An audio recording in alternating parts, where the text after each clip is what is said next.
ওই কবরে যাওয়ার পরে তুই মশারিটা কই পাইবি? একবার কি চিন্তা করিয়া দেখছো? ও বাবাজিরা, ওই জাহান্নামের আগুন তুমি কেমনে সহ্য করবা? ওই হাসরের ময়দানটা এত কঠিন হবে। দুনিয়াতে আদালত বসাইলে 1 থেকে 1 মাস লাগে একটা লোকের বিচার করতে, কিন্তু ওই হাসরের ময়দানে আমার আল্লাহ ডাক দিয়া কয়, কোটি কোটি কোটি কোটি মানুষ, আমি আল্লাহ এত এত মানুষের বিচার সকাল থেকে দুপুরের ভিতরে আমি আল্লাহ সব মানুষের বিচার করে ফেলাবো। ও দুনিয়ার মানুষ, আজকে তুই দুনিয়ার কোর্টের দিকে তাকায়া দেখ, আদালতের দিকে তাকায়া দেখ, ওই আদালতের ভিতরে তাকায়া দেখ, একটা লোকের বিচার করতে 1 থেকে 1 মাস পর্যন্ত সময় লাগে, কিন্তু আমার মালিক ওই হাসরের ময়দানে এমন কঠিন মুসিবতের দিন, ওই হাসরের ময়দানে সন্তান তার বাবাকে চিনবে না, বাবা তার সন্তানকে চিনবে না, স্বামী তার স্ত্রীকে চিনবে না, বিবি তার স্বামীকে চিনবে না। বিবি ওই হাসরের ময়দানে ডাকতে বলবো, স্বামী একটা নেকির কারণে জান্নাতে যেতে পারি না, ও স্বামী তুমি আমাকে একটা নেকি দাও, আমি যেন এই নেকির কারণে আমি যেন জান্নাতে যেতে পারি। এবার ওই স্বামী ডাক দিয়া বলবে, ওরে বিবি শুনিয়া নাও, শুনিয়া নাও, তুমি কে? আমি তোমাকে চিনি না, কারণ দুনিয়াতে তো আমি বিবাহই করি না। ও বাবা, ও বৃদ্ধ আম্মা জানেরা, ও ভাই বোনেরা শুনিয়া নাও, কি মনোযোগ দিয়ে শুনিয়া নাও, ওই হাসরের ময়দানে কেউ কাউকে চিনবে না। শুনিয়া নেন, শুনিয়া নেন, ওই হাসরের ময়দানটা এত কঠিন হবে, পিতা সন্তানকে চিনবে না। প্রত্যেকটা লোকের মুখে ইয়া নাফসি, ইয়া নাফসি, ও আসমানের মালিক আপনি আমাদেরকে বাঁচান। প্রত্যেকটা লোকের মুখে এই আওয়াজ। ওই দিক থেকে জাহান্নাম চিল্লাইতে থাকবে, ও আসমানের মালিক আপনি জাহান্নামে গুলারে আমার পেটের ভিতরে দেন। ও বাবাজিরা, আজকে নামাজ তুমি কত বেলার কাজা দিছো, নামাজ ছাড়া তুই ওই জাহান্নামে কেমনে থাকবি? নামাজ ছাড়া তুই জান্নাতে যেতে পারবি না। ওই নামাজ ছাড়া যদি হাসরের ময়দানে দাঁড়া, ওই হাসরের ময়দানটা এত কঠিন হবে। ও বাবাজিরা, তোর চোখে কেন পারি নাই নামাজ না পড়তে পড়তে অন্তরটাকে নাপাক বানায় ফেলছো। আজকে তোর চক্ষু নাপাক, আজকে তোর জবান নাপাক, তোর শরীরটা নাপাক বানায় ফেলছো। ওই জাহান্নামে তুই কেমনে জ্বলবি? এই শীতের দিনে কত মানুষ আগুন দাবায়, ওই দুনিয়ার আগুন তুই সহ্য করতে পারো না। ওই জাহান্নামের আগুনে যখন আমার আল্লাহ যখন তোকে পুরানে দিবে, তুই কেমনে ওই জাহান্নামের আগুনে পড়বি? একবার যদি চিন্তা হইতো, কোনদিন এক বেলার নামাজ তুই বাদ দিতি না। ওরে নবীর উম্মতেরা এসে গেছ, ওই দিক থেকে জাহান্নাম চিল্লাতে থাকবে, ও আসমানের মালিক হাল মিম মাজিদ, হাল মিম মাজিদ, ও মালিক জাহান্নামী গুলারে আমার পেটের ভিতরে দাও। আমার আল্লাহ ডাক দিয়ে বলবো, জাহান্নাম একটু শান্ত হও, আগে আমাকে বিচার করতে দাও, আগে আমি বিচারটা করি, তারপরে তোমার পেটের ভিতরে জাহান্নামে গুলারে ফেলাম। এবার জাহান্নাম বারবার সহ্য করতে পারবে না, জাহান্নাম শুধু আগায়া থাকবে। এবার চোখের পানিটা সরিয়া কান্দো, দেখো আমার আল্লাহ জাহান্নামকে শান্ত করবে। কি দিয়া জাহান্নামকে শান্ত করবে? ফেরেশতাদেরকে বলবে, রে ফেরেশতারা, 70,000 শিকল নিয়ে রেডি হও, জাহান্নামকে আটকায়া দাও, জাহান্নাম যেন সামনে আগাইতে পারে না। জাহান্নাম যদি সামনে আগায় আমি বিচার করতে পারবো না। এবার ফেরেশতারা 70,000 ফেরেশতা এত এত শিকল দিয়া ওই জাহান্নামকে আটকাইতে পারবে না। এবার আল্লাহ ডাকতে বলবে, ওরে ফেরেশতার দল, এই নাও আমার কাছ থেকে কুদরতি পানিটা নিয়ে যাও। আবার আল্লাহ নিজে হাতে একটা কুদরতি বালি দিবে। পানিটা যখন জাহান্নামের গায়ে ছিটে দিবেন, জাহান্নাম সাথে সাথে শান্ত হয়ে যাবে। ফেরেশতারা আল্লাহর কাছে বলবে, মালিক আপনি আমাদের কাছে বলেন, এত এত এত ফেরেশতা মিলে জাহান্নামকে আটকাইতে পারলাম না। ও আসমানের মালিক, এটা কিসের পানি?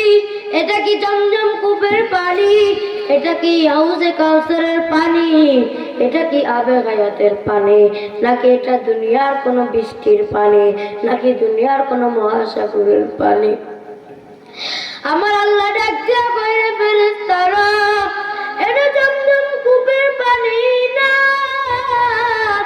এটা হাউজে কাউসারের পানিও না, এটা আবে হায়াতের পানি না।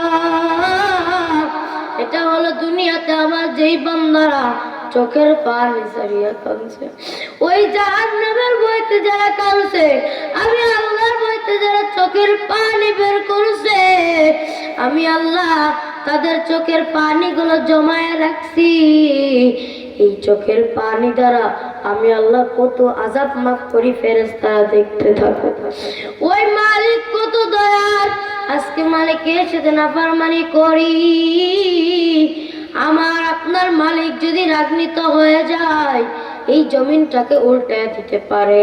এই জন্য আমার আল্লাহ ডাক দিয়া কয়, সময় থাকতে ইবাদত করিয়া নেও। আমার আল্লাহ পাক রব্বুল আলামিন আমাদের সকলকে কবুল করুন, সকলে বলি আমিন। ও নবীর উম্মতরা, আশিকের দল, শুনিয়া নাও, শুনিয়া নাও, এই যে মাদ্রাসায় আমরা থাকি, মাদ্রাসায় কত এতিম বাচ্চাদেরকে দেখা যায়। সবাই মাথাটাকে নিচে করিয়া দেন, মাথা নিচে করিয়া দেন, মাথা নিচে করে দিয়া চিন্তা করেন, আজকে বাবা হারায় কারা এতিম, মা হারায় কারা এতিম। মায়ের জন্য যদি কাঁদতে পারেন, বাবার জন্য যদি কাঁদতে পারেন, আমার আল্লাহ আপনার সব গুনাহ মাফ করিয়া দিবে।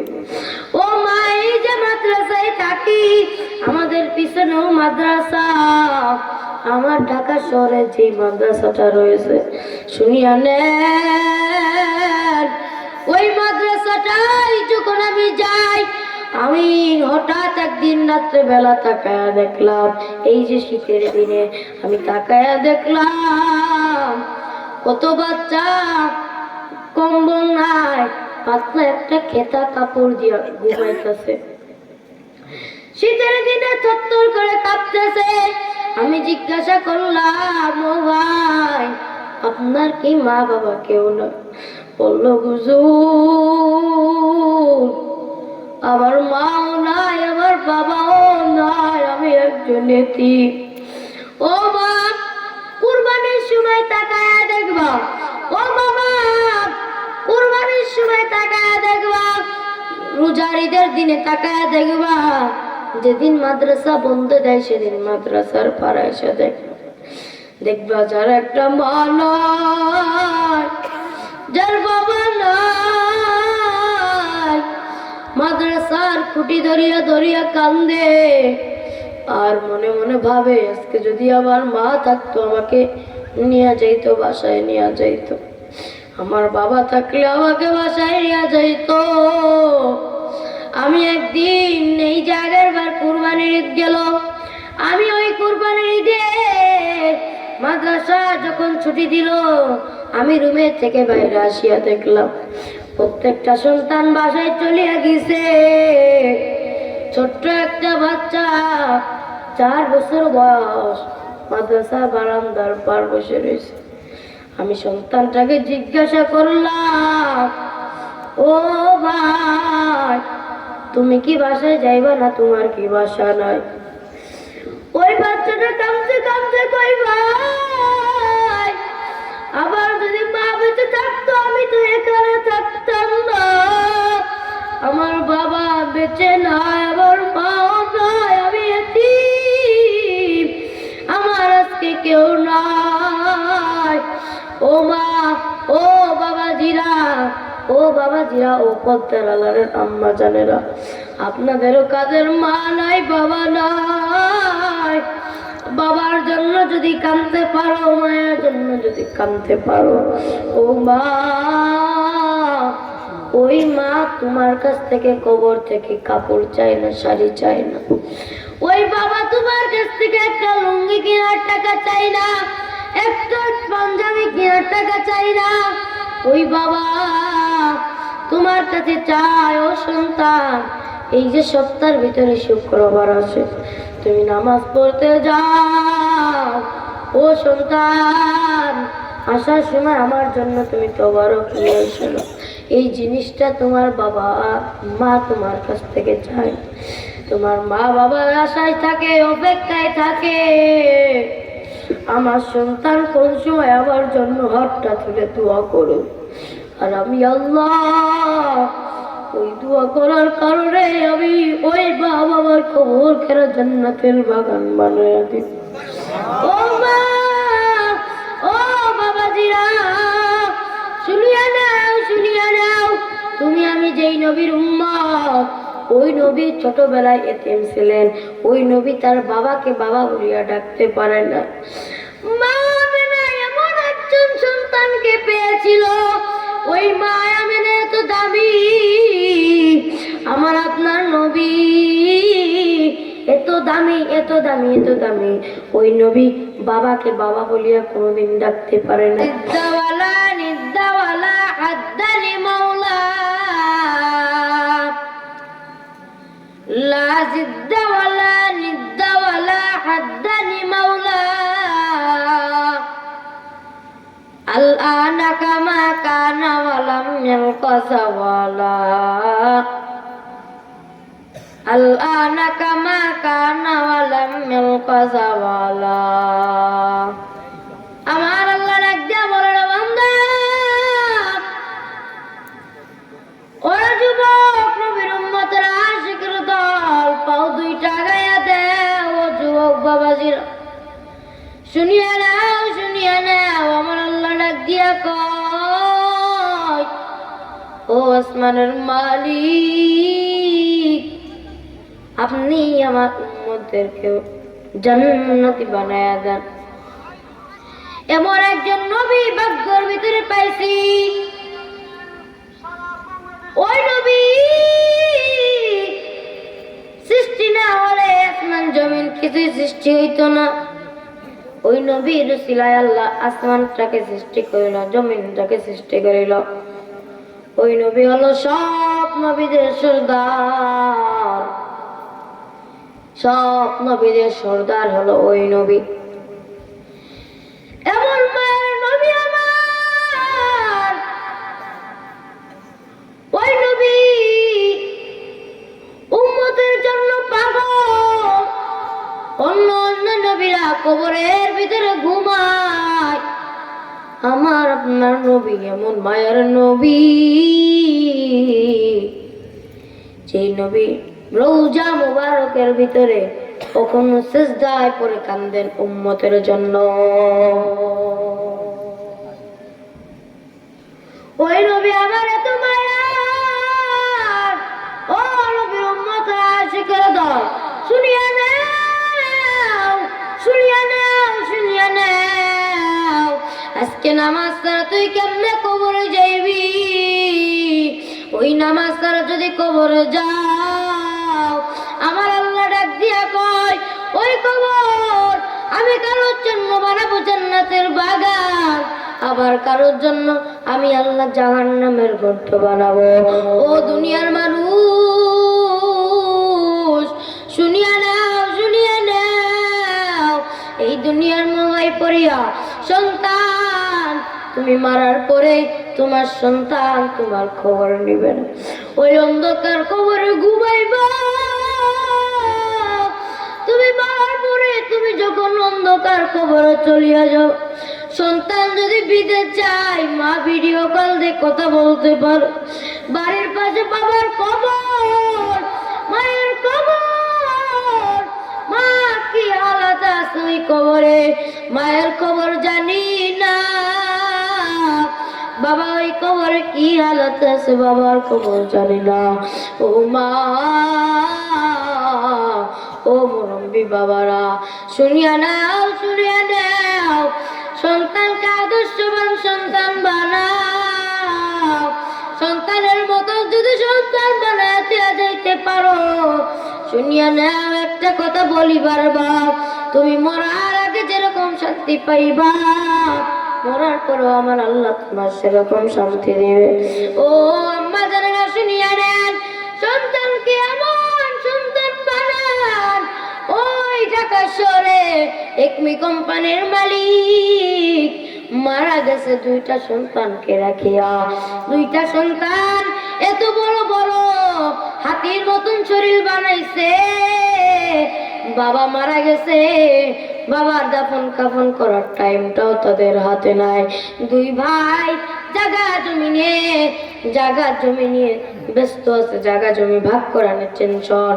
বাবা ওই দিক থেকে বাবার লাশটা পচে যায়, বাবার লাশটা পচে দুর্গন্ধ বেরায়, তাও সন্তানগুলোর কোনো খেয়াল নাই। সন্তানগুলো দুই ভাই জায়গা জমি নিয়ে ভাগাভাগি শুরু করিয়া দিছে। বাবা ওই দিক থেকে মনে পচে গলে যায়, এইদিকে সন্তানদের খবর নাই। কয়েকদিন পর বাসার ভাড়াটিয়া দেখলো বাড়িওয়ালার রুম থেকে মানুষ পচা গন্ধ আসতেছে। এবার ফ্ল্যাটের সব লোকজন ভাড়াটিয়ারা মালিকের রুমে গেছে। মালিকের রুমে যে দেখে দুই সন্তান জমি নিয়ে ভাগাভাগি ব্যস্ত, আর ওই দিক থেকে বাবার রুমে বাবা লাশটার পচে পচে গন্ধ বেড়ে যাইতেছে। সন্তানদের নাকে যায়, সন্তানরা তারপরে বাবার দাফন কাফন করে না। এরকম নিষ্ঠুর সন্তান যদি দুনিয়াতে থুয়ে যাও, তোমার দাফন কাফন ভাগ্য হতেও পারে, নাও পারে। সন্তানের মতন যদি সন্তান বানাইতে পারো, আমার আল্লাহ ডাক দিয়া কয়, সন্তানের মতন সন্তান বানাইলে ওই হাসরের ময়দানে আমি আল্লাহ পিতা মাতাকে নূরের মুকুট পরে জান্নাতে নিয়ে যাই। চোরা বলুন সুবহানাল্লাহ। ইয়া ইলাহি তু মেরা মাবুদ হে, ইয়া ইলাহি तू मेरा माशूक है, अल्लाह अल्लाह तू मेरा माबूद है, अल्लाह अल्लाह तू मेरा माशूक है। আসমানের মালিক কে? আল্লাহ। যারা বলেন আসমানের মালিক কে? জমিনের মালিক কে? এই জমিনটা যদি আল্লাহ পাক রব্বুল আলামিন দুই ভাগ করে দেয়, হাঁটতে পারবেন? চলতে পারবেন? আল্লাহ পাক রব্বুল আলামিন যে এত ভালোবাসে আমাকে আপনাকে, আমি আপনি জানার পরেও আল্লাহ পাক রব্বুল আলামিনের হুকুম পালন করি না।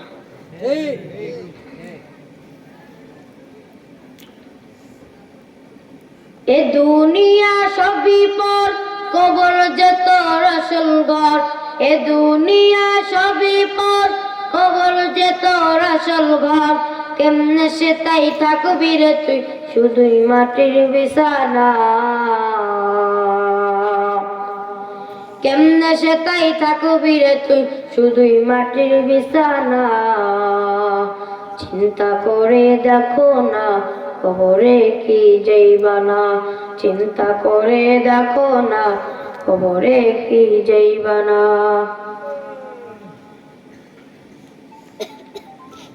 এ দুনিয়া সারিয়া কোথায় যাইবা ভাগিয়া, এ দুনিয়া সারিয়া কোথায় যাইবা ভাগিয়া। মরণ তোমায় লইবে গিরি, যেতই করো বাহানা, মরণ তোমায় লইবে গিরি যেতই করো বাহানা, চিন্তা করে দেখো না খবরে কি যাইবা না। কথা বলুন ঠিক না বেঠিক?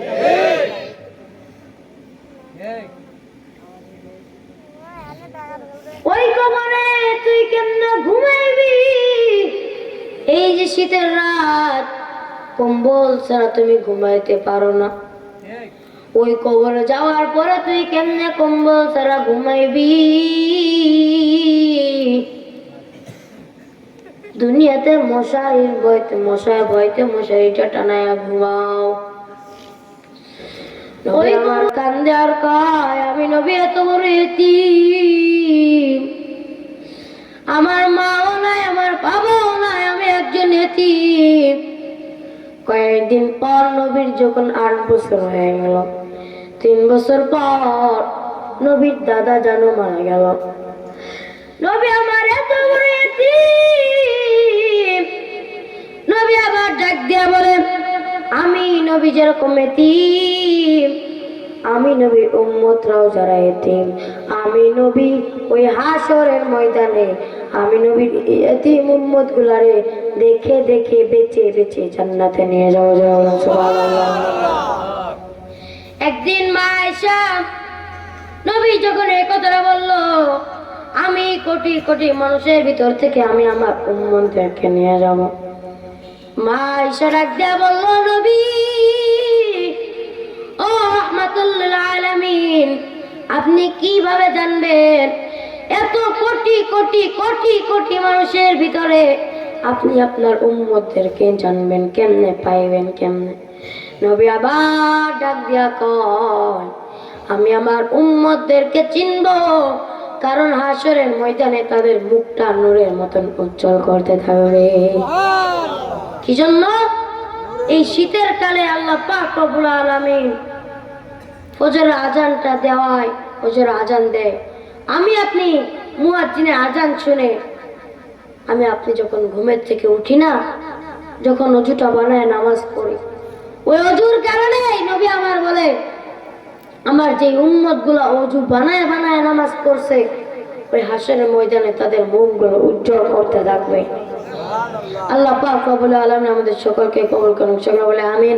আজকে থেকে যা যা 5 ওয়াক্ত নামাজ আদায় করবেন, দুনো হাত তুলে আমার আল্লাহকে দেখায় দেন, দুনো হাত তুলেন। আল্লাহ পাক রব্বুল আলামিন আমাদের সকলকে কবুল করুন, সকলে বলে আমিন। এই গ্রামবাসীদের সকলকে 5 ওয়াক্ত নামাজের আমাদের দিক, সকলে বলে আমিন। আল্লাহ পাক রব্বুল আলামিন আমাদের সকলকে নেক হায়াত দান করে দিক, সকলে বলে আমিন।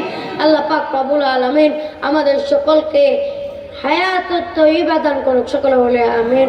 সকলে আমার জন্য দোয়া করবেন, আপনাদের জন্য দোয়া করব। ওয়াখির দাওয়ানা আলহামদুলিল্লাহি রাব্বিল আলামিন। আমিন। রব্বিরহামহুমা কামা রাব্বায়ানি সগীরা। ربنا تقبل منا إنك أنت السميع العليم وتب علينا إنك أنت التواب الرحيم اللهم أنت السلام ومنك السلام تباركت يا ذا الجلال والإكرام ও আসমানের মালিক, ও জমিনের মালিক, আপনার কাছে হাত তুলেছি আল্লাহ, আপনি আমাদের সকলের হাতখানাকে কবুল করিয়া নেন। ইয়া আল্লাহ, আপনি এই গ্রামবাসীদেরকে কবুল করিয়া নেন। ইয়া আল্লাহ, এই কলমদারি লোকদের প্রত্যেকটা লোককে তুমি 5 ওয়াক্ত নামাজেরা বানায়া দাও। ইয়া আল্লাহ, যারা যে মুরব্বীগণ ওই অন্ধকার কবরের সহিত রয়েছে রে মাওলা, তাদের কবরখানা তুমি জান্নাতের বাগান বানাইয়া দাও। ইয়া আল্লাহ, সন্তান আইছে বাবার জন্য হাত তোলার জন্য মালিক, ও মালিক তুমি পিতা মাতার কবরখানা জান্নাতের বাগান বানাইয়া দাও। ইয়া আল্লাহ, তুমি এই মাদ্রাসার হুজুরদেরকে কবুল করিয়া নাও। ইয়া আল্লাহ, মাহফিলের পিছনে যারা শ্রম দিয়েছে রে মাওলা, তুমি তাদের সকলকে জান্নাত বানায়া দাও। ইয়া আল্লাহ, তাদেরকে তুমি নেক হায়াত দান করিয়া দাও। ইয়া আল্লাহ, যারা মাহফিলের সভাপতি ছিলেন রে মাওলা, তুমি তাদেরকে কবুল করিয়া নাও। ইয়া আল্লাহ, মাদ্রাসা বড় হুজুরদেরকে তুমি কবুল করিয়া নাও। ইয়া আল্লাহ, এই প্রতিষ্ঠানটা থেকে তুমি কবুল করিয়া নাও। ইয়া আল্লাহ, এই প্রতিষ্ঠানের যারা সভাপতি, প্রতিষ্ঠানের জন্য যারা শো করে, প্রতিষ্ঠানের জন্য যারা সহযোগিতা করে, মাওলা তুমি তাদেরকে কবুল করিয়া নাও। তাদের পিতা মাতার কবরখানা তুমি জান্নাতের বাগান বানাইয়া দাও। ইয়া আল্লাহ, মহিলা প্যান্ডেলে কত মহিলা বসেছে রে মা। ইয়া আল্লাহ, কত মা বোনেরা বসেছে রে মাওলা। আমি জানি না কার কি কোন গুনাহ নিয়ে আল্লাহ তোমার কাছে হাত তুলেছি। আল্লাহ, তুমি ওই মা বোনদেরকে কবুল করিয়া নাও। মা বোনদেরকে তুমি পদ্মানিশি বানাইয়া দাও। মা বোনদের পিতা মাতার কবরখানা তুমি জান্নাতের বাগান বানাইয়া দাও। ইয়া আল্লাহ, একদিন যেন এই কলমদারের মহিলারা মাওলা পদ্মানিশি হয়ে মাওলা জান্নাতে যাইতে পারে। মাওলা তুমি সেই তৌফিক দান করিয়া দেও। ইয়া আল্লাহ, এই মাদ্রাসায় তুমি ছাত্রকে, ইয়া আল্লাহ, এই মাদ্রাসায় তুমি ছাত্র দিয়ে ভরপুর করিয়া দাও। ইয়া আল্লাহ, ফুলের বাগানে যদি ফুল না থাকে, ফুলের বাগান সৌন্দর্য দেখা যায় না। ইয়া আল্লাহ, এই ফুলের বাগানে তুমি ফুল দিয়ে ভরপুর করিয়া দাও। ইয়া আল্লাহ, এই গ্রামবাসীর প্রত্যেকটা লোকের ঘরে ঘরে যেন জান্নাতের কথা শোনা যায়। মাওলা তুমি সেই তৌফিক দান করিয়া দাও। ইয়া আল্লাহ,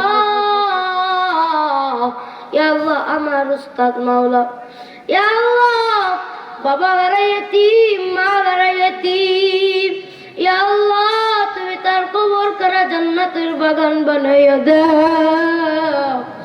ইয়া আল্লাহ, তার মতন যারা ইতিম, তাদের পিতা মাতার কবরখানা জান্নাতের বাগান বানাইয়া দাও।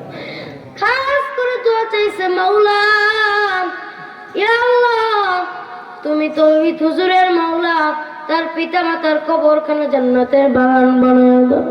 ইয়া আল্লাহ, তুমি এই গ্রামবাসীদের সকলকে 5 ওয়াক্ত নামাজি বানাইয়া দাও। সুবহানা রাব্বিকা রাব্বিল ইজ্জাতি আম্মা ইয়াসিফুন ওয়া সালামুন আলাল মুরসালিন ইয়া রাব্বাল আলামিন। ইয়া আল্লাহ, ইয়া আল্লাহ, আমার দাদা জান্নাই রে মাওলা, আমার বাবা ইতিম, আমার বাবা তার বাবাকে দেখতে পারে নাই। ইয়া আল্লাহ, তুমি আমার দাদা জানের কবরখানা জান্নাতের বাগান বানায় দাও। ইয়া আল্লাহ, ইয়া আল্লাহ, তুমি আমাদের সকলকে কবুল করিও না। ইয়া আল্লাহ, এই গ্রামবাসীদের তো মাওলা ওই জান্নাতের ভিতরে যেন মাওলা আমাদের সকলকে যেন একসাথে তুমি জান্নাতে নিয়ে যাও, সেই তৌফিক তুমি আল্লাহ দান করিয়া দাও। আদর করিয়া মানুষ আল্লাহ বানায়া, কেমনে দিবা জাহান্নামে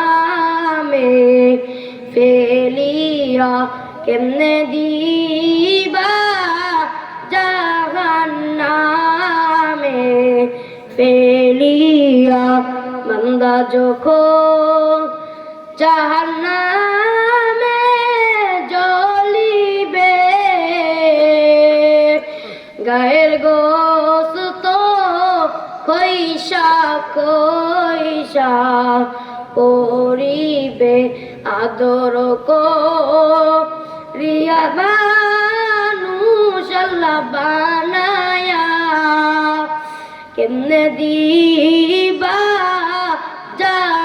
জাহান্নামে ফেলিয়া, কেমনে দিবা জাহান্নামে ফেলিয়া। ইয়া আল্লাহ, তুমি আমাদের মরণের সময় আমাদের সকলের জবানে জারি করিয়া দিও মধুর কালিমা বাহাক্কে লা ইলাহা ইল্লাল্লাহু মুহাম্মাদুর রাসূলুল্লাহ সাল্লাল্লাহু আলাইহি ওয়াসাল্লাম।